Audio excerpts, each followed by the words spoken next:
Hey y'all, it's Michael, and today on this wet, rainy day, I thought I would talk about three books that I read from the list of 365 works of 365 days of African American literature from African American authors.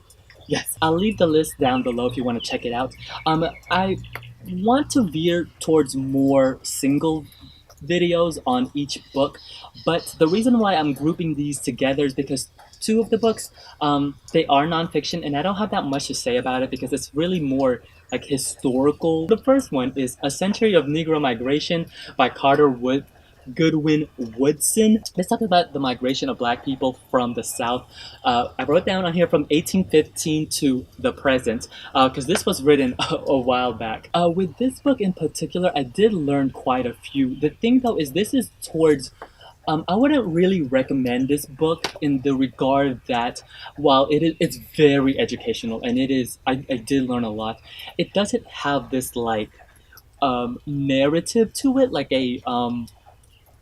like something that we could grasp on as if you read a lot of fiction, like a story in that regard, like like a plot and whatnot. It doesn't have like a plot, so this is more educational than anything, and it's also written in a way where it is geared towards more like education.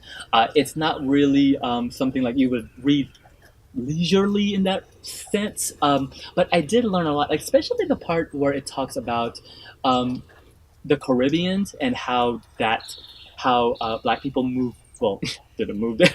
How they live there, and I thought that was really interesting. This is also with like Woodson in general. I felt like it was a lot of name drops of just like names, and there's really no back context to it. So it did feel a little bit like I felt a little bit lost in that regard because I didn't know like the ins and outs of those parts, but I did learn anything, and I think I gave it 3 stars out of 5. It's not a book that I would like full heartedly recommend just because it's not meant for like the casual. I don't know. For like a reader in that regard, it's more for like historical. Maybe you know what? It's more of a reference book than anything. That's how I felt about it. It's not more for like a story plot type of nonfiction. If you get my drift. But yeah, I that was the first book on the list. If I could flip onto it. The second book is A Chief Lieutenant of the Tuskegee Machine, Charles Banks of Mississippi by David H. Jackson Jr. This book is about Charles Banks. He was born all the way up to a little bit past his death and the influences that he had throughout his life. He is mainly known for two things that I basically got out of the book. One is that he was basically the right hand man of Booker T. Washington, and I'm really excited. I know in the list of the 365 list that I will get to a nonfiction about Booker T. Washington later, but Charles Banks was basically his right hand man.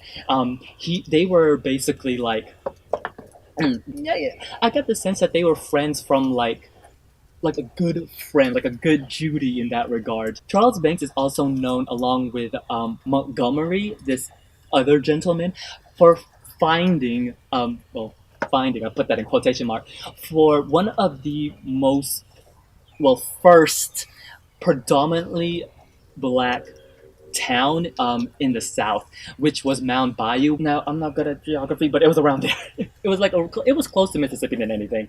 But this was a town where, during times of a lot of racial tension, most of the people here were very educational. Well, obviously, but what I really enjoyed about this book was learning. It was kind of like a behind the scenes of the University of Tuskegee, because Booker T. Washington is predominantly known as like the president of Tuskegee, and this was like almost as a behind the scenes look at Banks, who was really important. Because what happened is that there was this group of black men called the Tuskegee Machine, hence the name, where they were trying to lift black people into like education. And there's a lot of stories here about like all the financial oh my god, so much finance issues, the financial issues that banks encountered. A lot, like a lot. But also this look into a group of they were basically like the black elites. They were the higher echelon. They were like the higher, richer class. And it was really insightful seeing all of their like seeing how that group moves around society. I thought that was really fascinating. The thing, my main issue with this is that while we get a lot of the financial and the social and the like educational aspect of Banks and the people surrounding him and whatnot, all of these important people that he like even the president like he communicated with. I wish there were more personal things included, like more scandalous. There were some parts, but I kind of wanted more of that because as a biography almost, I really enjoy those type of stories when I do encounter biographies because it almost brings it down to like a it hones it down, and I really enjoy that in biographies in general, and I kind of wish that this had more of that, and I wanted more because like it would have just brought a little bit something to it, you know what I'm saying?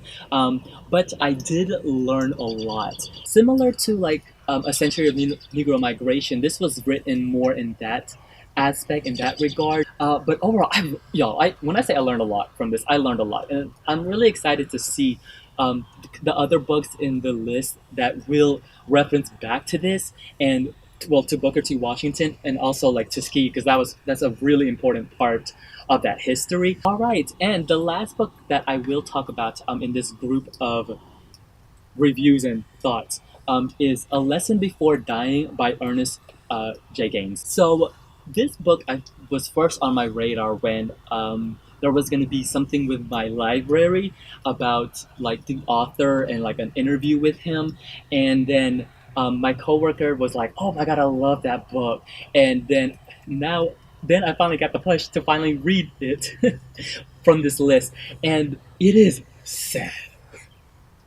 It is really sad. This is a story about Jefferson, who we find out get is going to jail and is basically going to be is on death row. He's going to be killed because of an incident which we all know he wasn't guilty of. But we actually follow the main character, which is Grant Wiggins.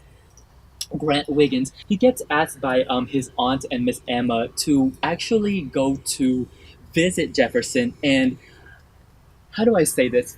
Find peace, find something like spiritual wise. And so this story basically involves Grant trying to find God in a sense. Like it's not necessarily God that it from what like my interpretation of it, it's not necessarily God that Grant is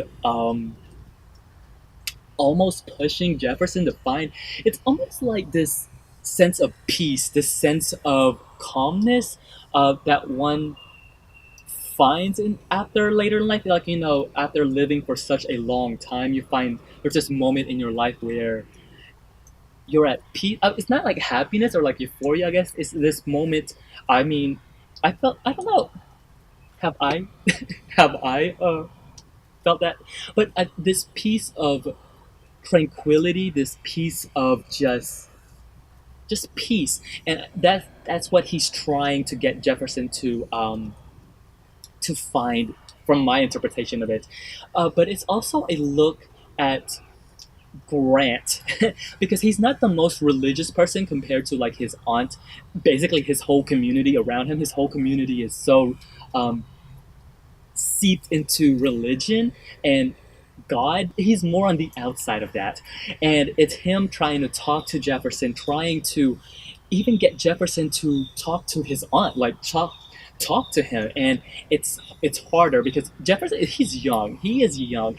And it's at this point where you're so young and you I guess it's almost like you know you're going to die. Like I think that's such a scary thing to think about. Like, you know, within a certain amount of time that you are going to die. And I think that for anybody, even at any well, I wouldn't say at any age, but especially for a young person, he's young, like he's a kid, he's a teenager, and especially for a teenager, knowing that you're about to die, knowing because the justice system failed you, and at this point, there's really nothing that no one can. Well, no, it's the white people that put him there, but no, there's nothing that the people that's helping him, nothing can, like, there's nothing that they can do. How do you find that peace when, like, he hasn't even lived his life? And it is sad. It's written in this very contemplative way, and it raises a lot of issues. Even though this was written decades ago, a lot of the themes and deeper meanings that Gaines brings up as an author through Wiggins as a Grant as a character, it's still prevalent to this day, and it's scary because it mirrors a lot of what is in the media right now, which is kind of scary because, like, this was written years ago and we still have those issues like now. And I'm not gonna lie, I was like, the end, I was like, oh, like, it is so sad. It is sad. Like, don't go into this thinking it's gonna be uplifting, because even though the ending, you kind of know what's gonna happen, it's really interesting. And seeing these characters evolve, especially Wiggins. I love him as a character. Seeing his views and, like, him grow, uh, I really liked it. So I would recommend it. I gave it 4 stars out of 5. So yeah, if you read any of those books, let me know. I would love to hear your thoughts about it. Another book that I have checked off the list on that, Book of Solomon, is on there, and I've already read it for my year of Morrison. So yay! Another book that is on there that I'm going to be reading soon as this video is up, which is Beloved by Toni Morrison. So that's another check off. And the next nonfiction that I'm reading on that list is A Nation Under Our Feet. So yeah, if you read any of those books, let me know. If you have any thoughts, I would love to hear them. Leave a comment down below. Until then, I'll see you guys till later. Bye. Things we have to do can wait. We've got catching